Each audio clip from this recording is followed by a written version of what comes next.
looking forward to a well-earned break. He was an incredible hard worker. He was almost addicted to work. He got a kick out of meeting targets and exceeding them. He was a high achiever and proud of it. The only problem was that he was worrying himself into the ground. Not only that, but he was skating on thin ice when it came to his relationship with his wife, Diane.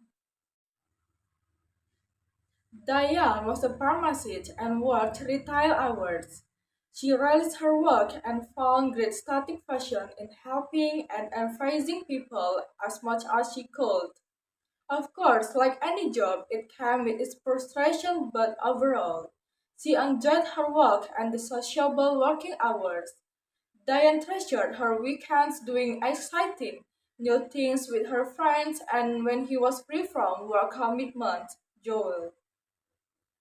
The difference between Joel and Diane was that Joel lived to work and Diane worked to live.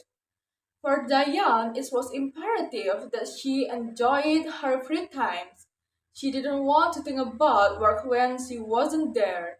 In her opinion, life was about exploring, pushing herself, and experiencing joy in the little things.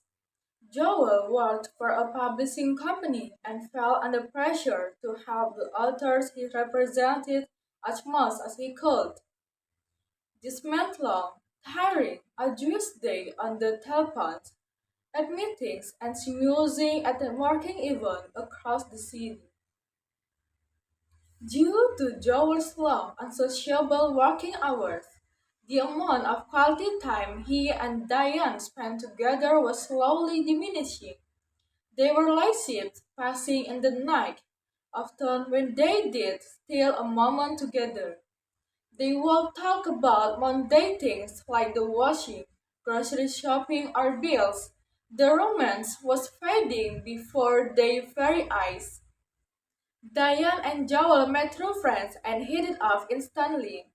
They shared similar hobbies and interests, and most importantly, they had the same sarcastic, dry sense of humor.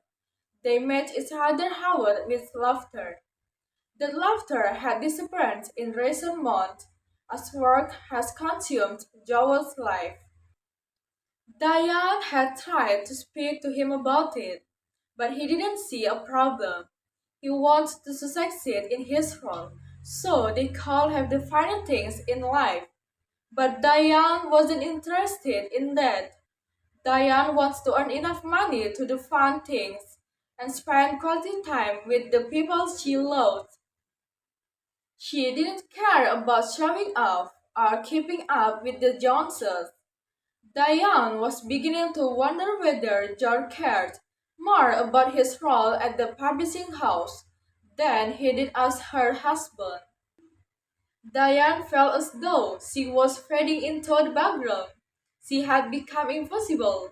She missed their raucous laughter, the way he made time for her, and the little things they'd do together. Joel missed spending time with Diane too. He was so preoccupied that he didn't realize how much he was away from home.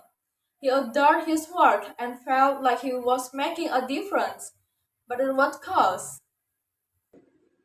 Diane discussed her concern with her friends one Friday evening over curry and beers in the local pub.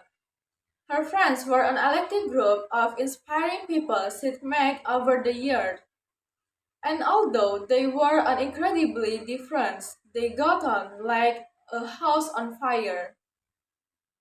They gave her a wide range of opinions and advice. In the end, she knew she just had to follow her gut instinct, and that was to tell the truth. No matter how confrontational, it was the right things to do. The next day, when Joel had a rare day off, she made breakfast and eloquently told him how she felt he was neglecting their relationship, but more importantly, himself. He had always said that he would never get wrapped up in work and that he would be able to separate his life from his job, no matter how much he loved and drew value from it. The realization suddenly dawned on Joel that he had become all consumed by money. Yes, he did want to help his client, but he had become greedy.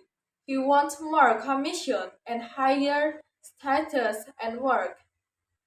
He suddenly felt ashamed he had jumped on the hamster wheel of working life and forgotten some of his core values.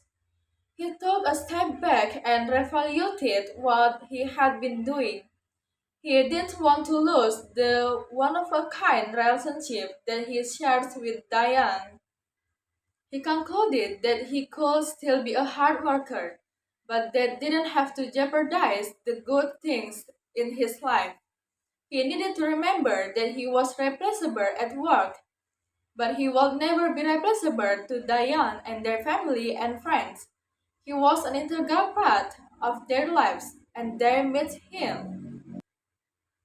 He took a step back and made time for himself, for Diane, and for his mental health.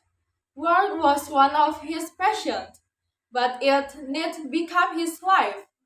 His life was his friends, family, and Diane, and he realized it was high time he made them his priority again.